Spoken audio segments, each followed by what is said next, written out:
Ladies and gentlemen, permit me, please, to claim your attention for a moment. In the words of Winston Churchill, in the Second World War, every bond between man and man was to perish. Crimes were committed by the Germans under the Hitlerite domination to which they allowed themselves to be subjected, which find no equal in scale and wickedness with any that have darkened the human record. The wholesale massacre by systematised processes of 6 or 7 millions of men, women and children in the German execution camps exceeds in horror the rough and ready butcheries of Genghis Khan, and in scale reduces them to pigmy proportions. Deliberate extermination of whole populations was contemplated and pursued by both Germany and Russia in the Eastern War. The hideous process of bombarding open cities from the air, once started by the Germans, was repaid 20-fold by the ever-mounting power of the Allies, and found its culmination in the use of the atomic bombs which obliterated Hiroshima and Nagasaki. This video is sponsored by Skillshare. The first 500 people to use the link in the description will get their first 2 months for free. Skillshare is an online learning community that you can use to expand your horizons. With thousands of classes in design, business, technology and more, Skillshare has something for everyone. From how to take the best photographs at night to tips on presenting, you will get classes from experts in their fields, ensuring you have high quality teaching for the subjects you enjoy. With an annual subscription of less than $10 a month, Premium membership gives you unlimited access to these high-quality classes, so you can improve your skills, unlock new opportunities, and do the work you love.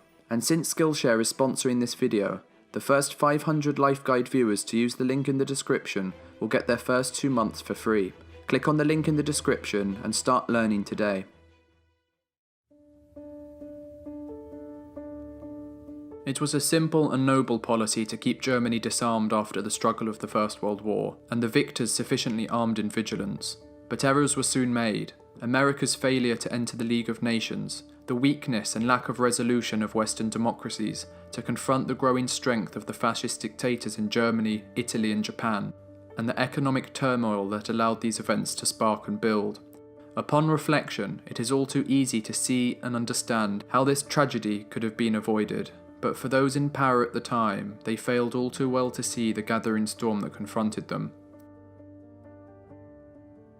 The origins of the Second World War can be found within the confines of the Palace of Versailles. Germany's surrender in the First World War was a shock to both the international community as well as to its people. Militarily, Germany had been successful on the Eastern Front. Troops were deep within France, and Germany itself was untouched. However, on November 11, 1918, at 11 AM, the 11th hour of the 11th day of the 11th month, a ceasefire came into effect. An armistice had been signed, and the war to end all wars had come to an end. The proud peoples of Germany had been defeated. The Allies, victorious after 4 years of suffering and untold casualties, wanted to see Germany pay. To ensure something like this would never happen again, an international institution was to be established, in the hope of bringing about a new world of collective security, later seen in the form of the League of Nations. In early 1919, the Germans were summoned to Versailles, not to negotiate, but rather to hear the terms they would have to implement and endure. David Lloyd George of Great Britain, Woodrow Wilson of America, George Clemenceau of France, and Orlando of Italy all attended with the aim of weakening Germany. World War I had radically altered the political European map, with the defeat of the Central Powers including Austria-Hungary, Germany, Bulgaria and the Ottoman Empire. The German state that came out of the Great War was also to experience profound change and suffer severe territorial losses. Germany was to lose a portion of its eastern land, creating a new Polish state and establishing a Polish corridor between Germany and East Prussia, giving Poland access to the sea. The port city of Danzig, the largest city on the coast, was given to the League of Nations. Mabel in the Baltic was handed over to Lithuania, Alsace-Lorraine to France, and the mineral-rich Saarland was to be administered by the League of Nations for a span of 15 years, with the Rhineland becoming a demilitarized zone, providing France with additional security. The German colonies in Africa were distributed to the British and the French, and their South Pacific colonies would be given to Japan. In addition, military clauses were added to the treaty. The German army could be no larger than 100,000 troops, they were allowed no air force, no tanks or heavy artillery, and the German navy could have no more than 6 warships, with no U-boats or submarines. Insult being added to injury, a war guilt clause was placed in the treaty, making Germany accept full responsibility for the outbreak of the war, as it was only on this basis that the Allies could demand reparations. France and Britain had begun the war as creditor states, but had ended as debtor nations and wanted to be repaid. The sums being asked of Germany in reparations were many times more than was possible for them to pay, placing a severe burden on their economy, which later contributed greatly to economic instability and hyperinflation. John Maynard Keynes, the primary representative of the British Treasury at the time, said, "I believe that the campaign for securing out of Germany the general costs of the war was one of the most serious acts of political unwisdom for which our statesmen have ever been responsible. The German people believed they had been bitterly betrayed by their high command and unjustly treated by the international system, views that would later materialise throughout the 1920s and 30s.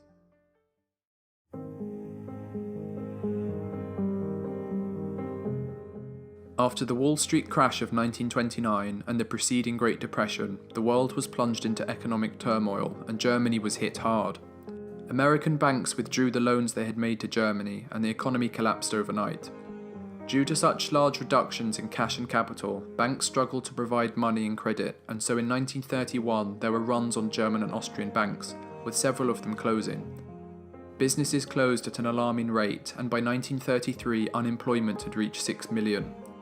Many people were left homeless and thousands of children died from malnutrition. A lack of government resolve and out of despair, many turned to alternative political leaders and parties in the hope their problems would be solved. One man in particular garnered a lot of attention from his rousing speeches, and this man was Adolf Hitler. Hitler's speeches delivered clear culprits for Germany's problems. The November criminals who had signed the armistice ending World War I, the liberals and socialists who had signed the Treaty of Versailles, the communists who threatened revolution in Germany, and finally the Jewish bankers who plotted to undermine and destroy the German state. The Nazi and Communist parties both clashed violently, and Hitler claimed to be the only one to bring about order and end the Red Plague. As a powerful and gifted public speaker, Hitler was able to capitalise on public discontent. His party, the National Socialist German Workers' Party, or the Nazi Party, grew to record levels. In September of 1930, the Nazi Party had increased its representation in the Reichstag, the German parliament, almost tenfold, winning 107 seats, and only 2 years later in 1932, they won 230 seats, becoming the majority in parliament. Hitler had found the failures and misery of the Great Depression to his advantage, stating for hard reality has opened the eyes of millions of Germans. In the 1932 election, Hitler also ran for president, and although he lost to decorated war hero Paul von Hindenburg, his rising popularity gave President Hindenburg no choice but to appoint Hitler on the 30th of January 1933 as Chancellor of Germany, head of the German government. Just 1 month after Hitler had been sworn in as Chancellor, a fire was started in the Reichstag by a young Dutch communist who was then used to paint all communists as the enemy of Germany.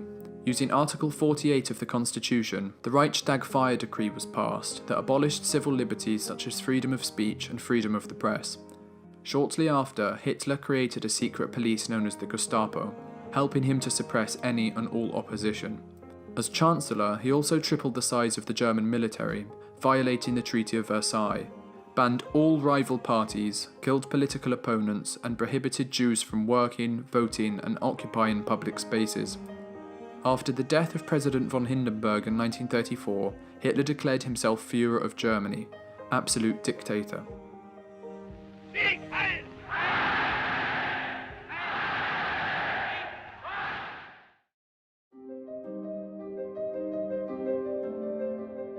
Hitler believed the world to come would be dominated by 4 main superpowers.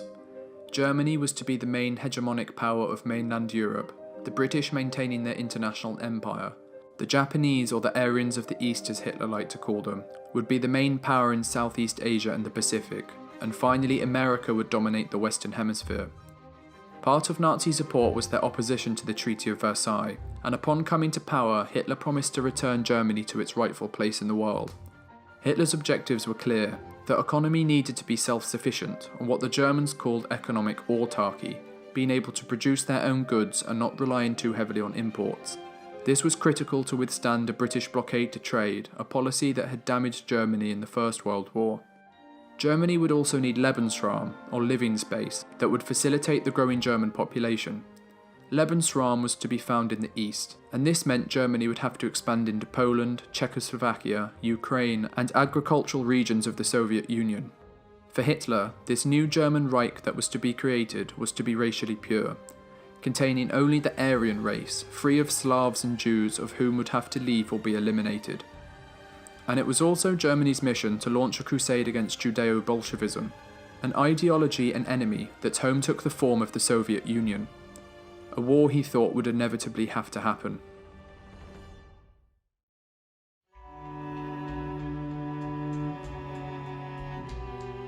The international system that had been envisaged was not able to cope. Without the support of the British and the United States' absence following a policy of non-interventionism, France was left alone to maintain and enforce the Treaty of Versailles, something it couldn't and didn't want to do alone.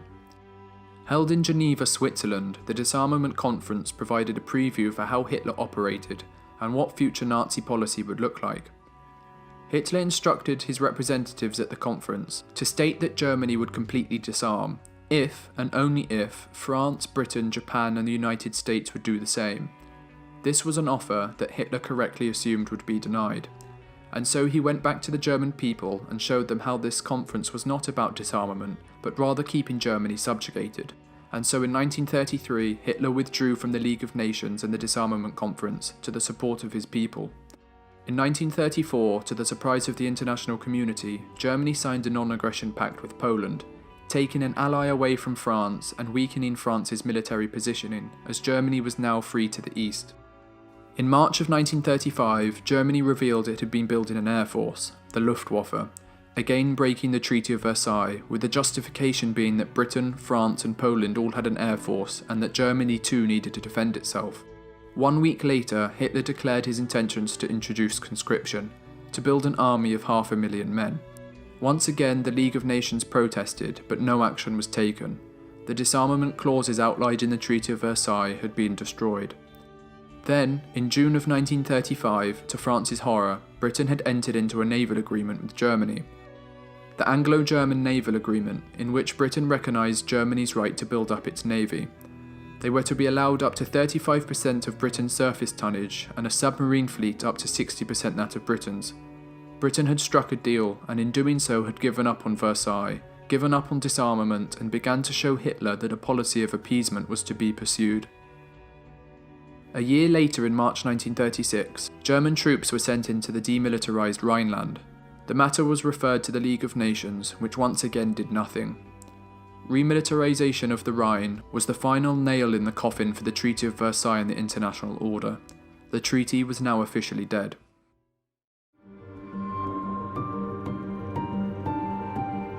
France, in response to German occupation of the Rhine, constructed a Maginot Line along its eastern border.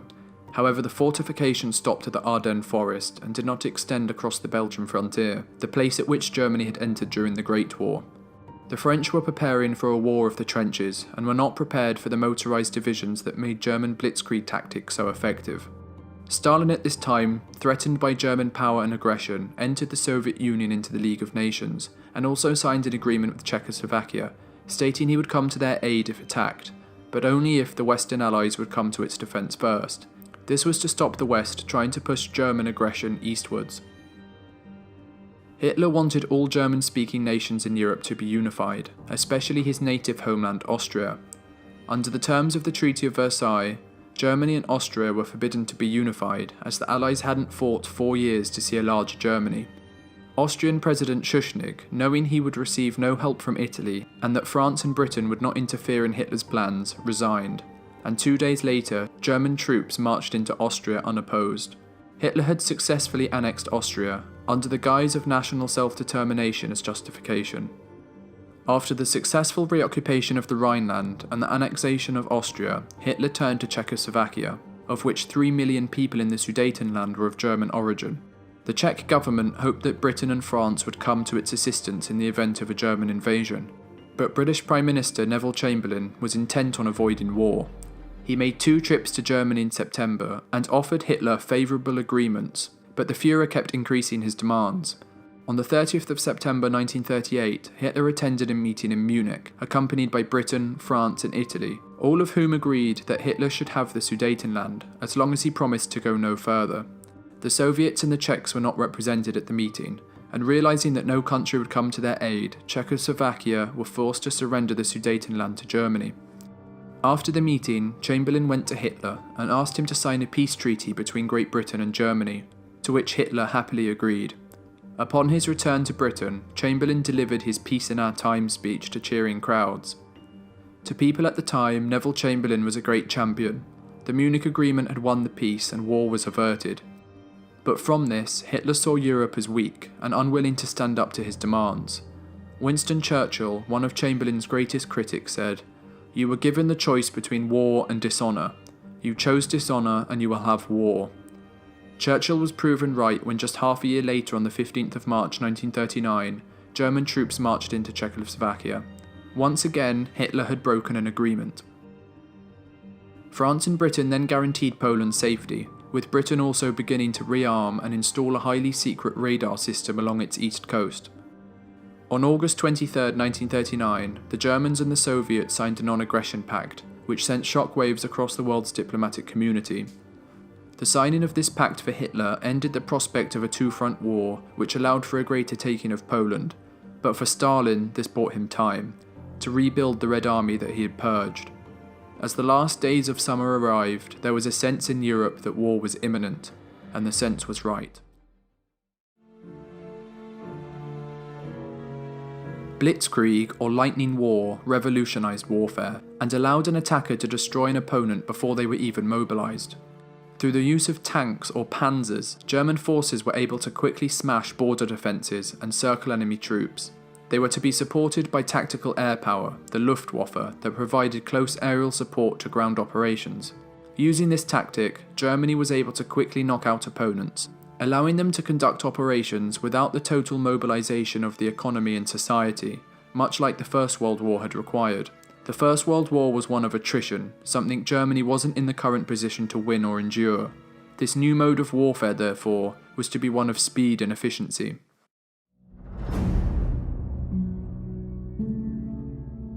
On September 1st, 1939, Germany, with 52 divisions and over 1 million men, made their way into Poland, attacking through the north and the south, destroying the Polish armed forces. Britain responded with an ultimatum to Germany to cease military operations. The ultimatum was ignored, and so France, Britain, Australia and New Zealand all declared war on Germany, with Neville Chamberlain broadcasting the announcement on radio. The German attack was led by 5 armoured divisions, containing 300 tanks apiece, followed by 4 motorised infantry divisions, carrying their artillery and equipment, with cover provided from the air by the Luftwaffe. Believing that the invasion would be stopped by British and French intervention, the Polish were slow to mobilise and poorly prepared to face the German onslaught. Upon mobilisation, the Poles sported 1.3 million men, however possessed outdated equipment and only a few tanks, with the German armoured and motorised divisions outnumbering the Polish 15-1. Equipment was so scarce and outdated for the Polish that cavalry squadrons were seen to be charging heavily armoured German tank divisions. The invasion had worked with greater speed and efficiency than planned, and by September 8th, Warsaw, the Polish capital, had been reached. Once Germany had broken Polish resistance, Stalin moved troops into Poland, being keen to regain territory that had once belonged to Russia before the 1917 revolution. Poland was now to fight a war on 2 fronts, something it couldn't win, and so on the 27th of September 1939, Polish commanders negotiated a ceasefire, with the last Polish military unit surrendering on October 6th. Altogether, Poland lost 70,000 troops against the German invaders, and another 50,000 against the USSR, with 133,000 being wounded. The Germans took over 700,000 Polish prisoners, and the Soviets another 300,000. 150,000 Poles managed to escape, many coming to Great Britain and enlisting in the armed forces. For Hitler, the invasion of Poland was his 3rd successful annexation of a foreign country. He had got what he wanted, and the Western powers had once again done nothing. This period became known as the Phony War, because Britain and France took no military action despite declaring war on Germany. Blitzkrieg had been a major success, and over the course of the next few months, Hitler continuously said that he didn't want a war in the West.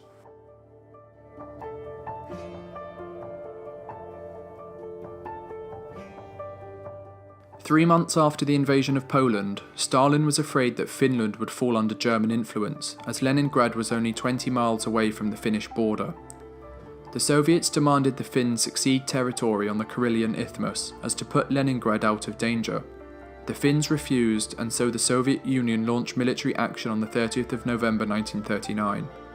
The Soviet army outnumbered the Finns 50-1, and in equipment outmatched them in almost every way. But the Finns fought with great tenacity, wearing white uniforms as to blend into the snow and outmanoeuvring the Red Army. Finland resisted Soviet attacks for more than 2 months and inflicted considerable damage. After the Soviet military reorganised itself and adopted different tactics, they continued their offensive in February, overcoming Finnish defences. The war came to an end in March 1940 with the signing of the Moscow Peace Treaty, with Finland surrendering 11% of its territory to the Soviet Union. The dreadful performance of the Red Army in Finland encouraged Hitler to think that an attack on the Soviet Union would be successful, and confirmed to the Western powers that the Soviet military was not the best equipped or organised, something that wouldn't be fully tested for another 15 months with the German launch of Operation Barbarossa.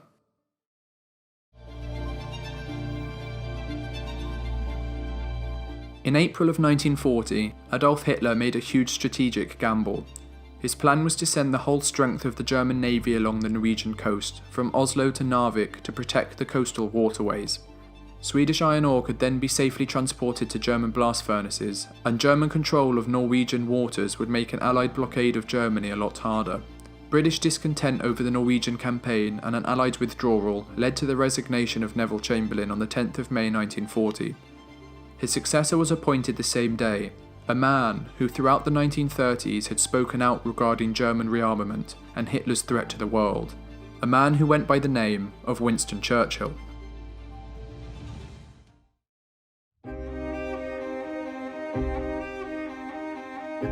On the 10th of May 1940, Germany launches an attack against France, Belgium, Luxembourg and the Netherlands. French troops quickly position themselves along the Maginot Line, and the rest of the Allied soldiers positioned themselves along the Belgium and Luxembourg borders. As Belgium was neutral, Allied soldiers could not enter the country and prepare a defensive position, and so would have to wait for Germany to invade. Germany began their offensive in the early hours of the morning. With more than 1,000 fighters, bombers and dive bombers, they attacked Allied airfields, destroying their air force on the ground before they could even take flight, something that would be crucial in giving the Luftwaffe air superiority for the rest of the offensive. Just 3 hours after being attacked, Belgium permits Allied troops to enter the country. Due to the great mobility of German panzers and motorised infantry divisions, the Allied forces never had the time to establish a practical defence, and within the day, Luxembourg is captured. Sporting nearly 2.5 million men, the German invasion worked with great efficiency. 3 army groups were to be used for the invasion: Army Group A, B and C. Army Group B was tasked with defeating the Netherlands and then advancing into Belgium to keep the Allied forces in place. Army Group C were to attack through the Maginot Line, keeping those soldiers in place and protecting the flank of Army Group A. Comprising of 750,000 troops, Army Group A was by far the largest. They were to push through the Ardennes forest, a naturally fortified area, something the French were not expecting to be entered or breached. 41,000 vehicles successfully made their way through the Ardennes forest. The Germans then crossed the Meuse River and by May 15th capture Sedan. They then head west, cutting off and surrounding the entire Allied army that had advanced into Belgium. This unexpected push through the Ardennes would force Allied soldiers out of Belgium, with them having to withdraw to the port of Dunkirk to protect their flank.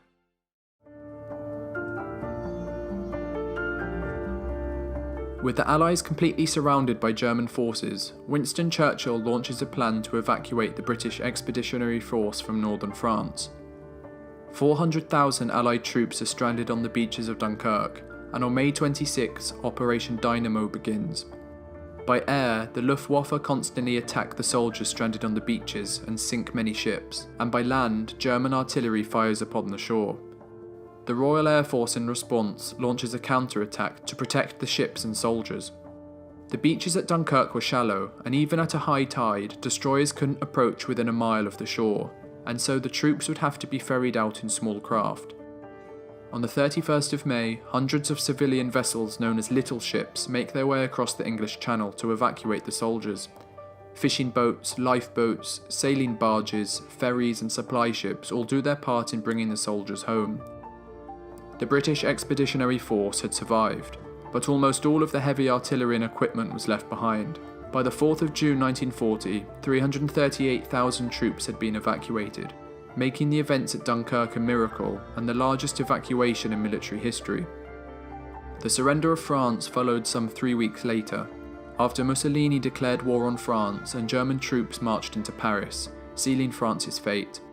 In just 6 weeks from the 10th of May 1940, German forces conquered France, Belgium, Luxembourg and the Netherlands. By the end of June, Hitler dominated the European continent, with victory on a scale never seen before. What Germany hadn't accomplished in 4 years in the Great War had taken Hitler just 35 days, which has later become known as one of the most remarkable military campaigns in history.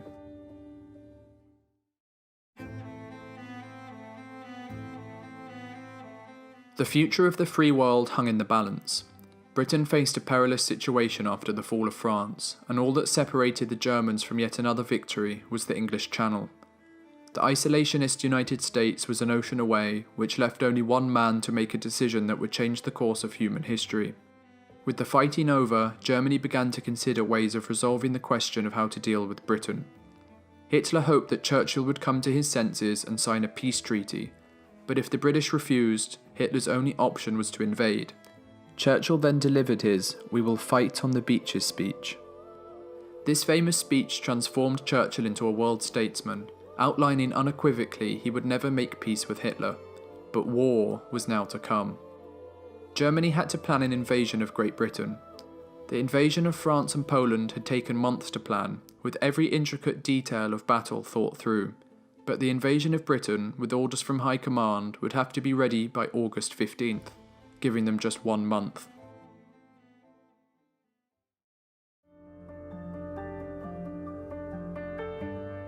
The British began to dig in. Coastal defences were constructed across southern England, signposts were removed and replaced to confuse invaders, fields were laced with barbed wire to deter airborne troops, and a home guard was established full of those who were illegible or too old to fight.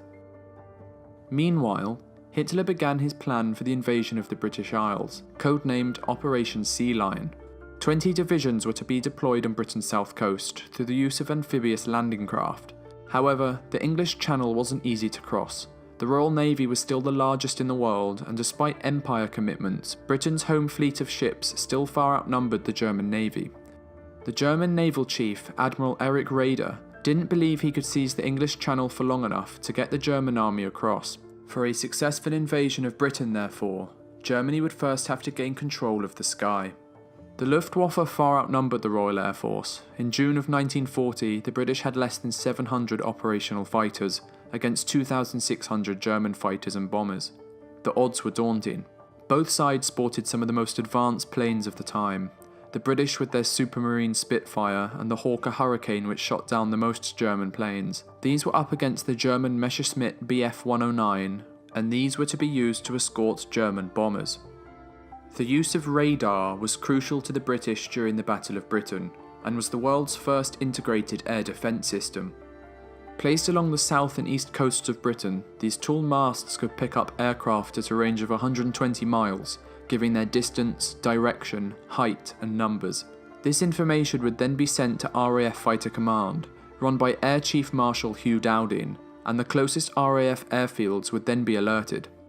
On the 10th of July 1940, the Luftwaffe began to attack shipping travelling across the English Channel, but this was not their main aim. General Goering, head of the German Air Force, focused the German assault on destroying the RAF in the sky, their airfields, and aircraft production factories. When the initial assault was launched, airfields were heavily bombed, but none had been put out of action. British radar gave them plenty of warning and were able to shoot down the enemy planes in long-lasting dogfights that would consume the sky. The Luftwaffe had lost 46 aircraft to just 12 British. 2 days later, Goering launched the largest attack of the whole battle. On August 15th, waves of German bombers destroyed British airfields. 42 British fighters had been destroyed, at the cost of 90 German aircraft. Over the next 12 days, Göring's plan continued, and fighters on both sides were suffering. The Royal Air Force were exhausted, and the German fighters were demoralised as the British seemed to always be waiting for them. But British losses soon began to rapidly increase. Many men died, and planes and airfields were being destroyed at an alarming rate. If the battle continued along these lines, a German victory would be imminent. Göring, realising this, began to attack at night as well. However, a major mistake was about to occur. On the cloudy night of August 24th, a group of German bombers lost their way and accidentally bombed the city of London. The following night, 81 British bombers made their way to Berlin in retaliation, an act that showed Britain could attack as well as defend. Hitler was furious and began a campaign of bombing London. On the 7th of September, German bombers attacked London's East End. 450 people died and thousands of homes were destroyed. But this was a crucial mistake. By focusing on London rather than the airfields, RAF bases were relieved of pressure and had the time to repair and rebuild their aircraft. 1 week later, on the 15th of September, on what became known as the Battle of Britain Day, the Luftwaffe embarked on an all-out attack against London, which they believed would break Fighter Command's resistance and pave the way for its successful invasion. The RAF successfully fought the incoming wave of Luftwaffe formations, destroying 61 aircraft, the highest losses the Luftwaffe had suffered for over a month, with the RAF only losing 31 aircraft. The 15th of September can be seen as an overwhelming and decisive defeat for the Luftwaffe. They had failed to gain air superiority over Great Britain, and on September 17th, just 2 days later, Hitler postponed Operation Sea Lion. With the help of foreign pilots, especially those of Poland, France and Czechoslovakia, the Royal Air Force were able to repel a Nazi invasion. To show his appreciation to all those who fought, Churchill said the following: "Never in the field of human conflict was so much owed by so many to so few." With the invasion of Britain no longer possible, Hitler turned his attention eastwards. Germany was now to focus on the largest military operation in human history, Operation Barbarossa, the invasion of the Soviet Union.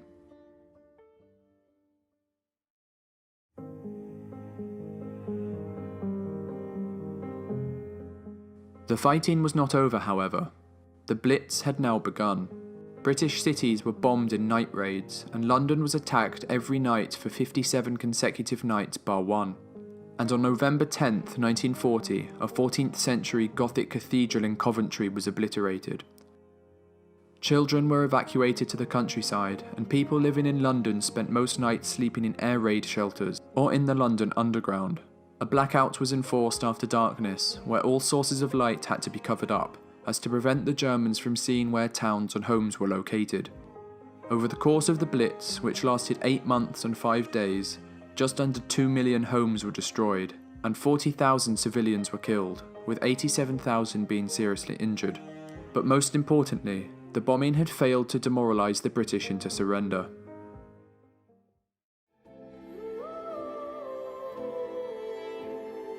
The full force of the German war machine was now to be turned against the Soviet Union. This war was to be won to the death, a clash of two ideologies, two forces of civilization in which only one could be victorious. Hitler hated communism, and victory over the Soviet Union would provide Germany with the abundant natural resources that would enable the German people to finally become the master race. Operation Barbarossa was Hitler's greatest gamble. Unable to defeat Great Britain in the west, Germany's armies were deployed to the east. Luckily for Hitler, the Red Army, the largest in the world, had been devastated by Stalin's purges during the 1930s. Tens of thousands of officers were shot or imprisoned, and inefficiency and a lack of coordination became widespread. Before the invasion began, and to secure Germany's southern flank, on April 6, 1941, Germany invaded the Balkans. 33 divisions entered Yugoslavia, and 6 days later they surrendered. Greece then fell, and Athens was captured within 3 weeks. Operation Barbarossa could now commence. Over 4 million men were to be deployed, accompanied by over 3,000 aircraft. 3 divisions were also to be used, much like the invasion of France. Army Group North would push through the Baltic states and seize Leningrad.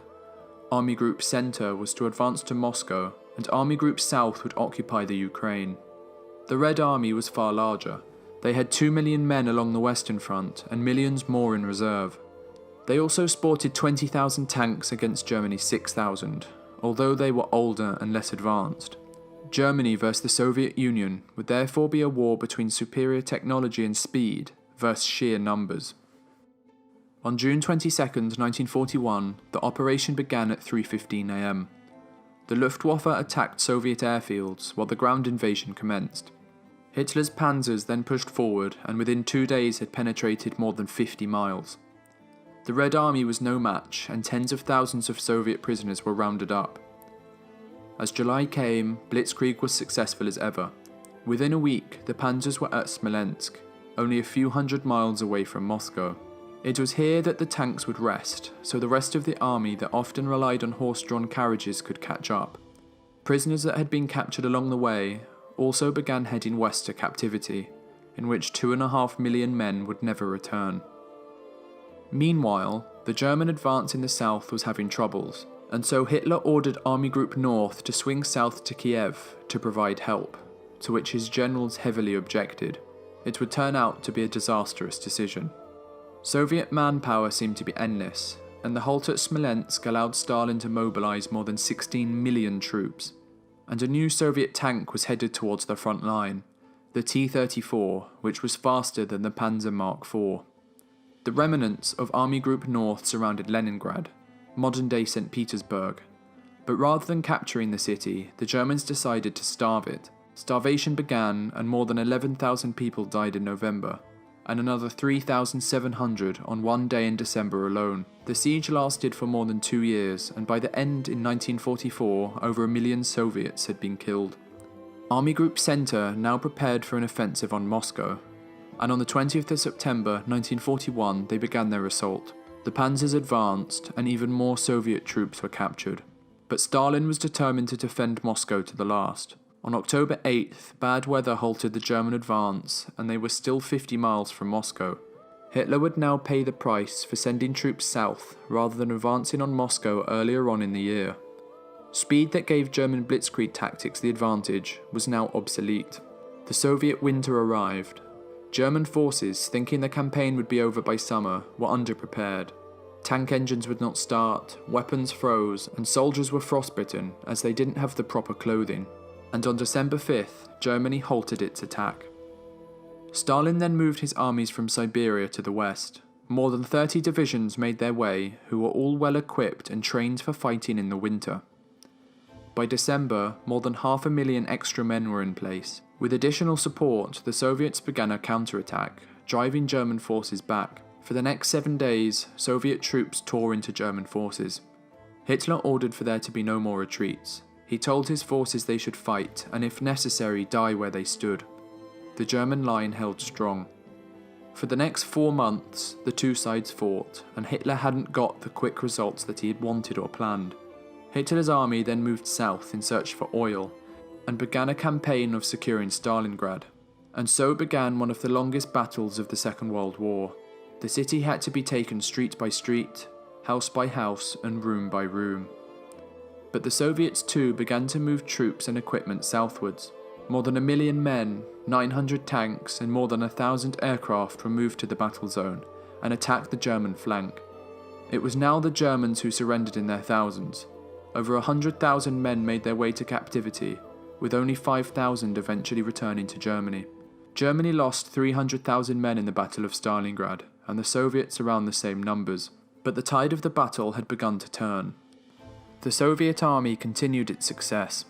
German troops began to withdraw to protect their flank, and the Soviet winter offensive saw them gain lots of territory. Over the course of a few months, Germany had lost over 1 million men. The Soviet army mobilized further and drove back the German lines at Kursk. Never again would the German war machine launch an offensive in the east. Across the globe, on the 26th of November 1941, a Japanese carrier fleet set sail in the northern Pacific. Its target was a US naval base in Hawaii, which went by the name of Pearl Harbour. What had been confined to a mainly European war was now to be transformed into the deadliest global conflict in human history.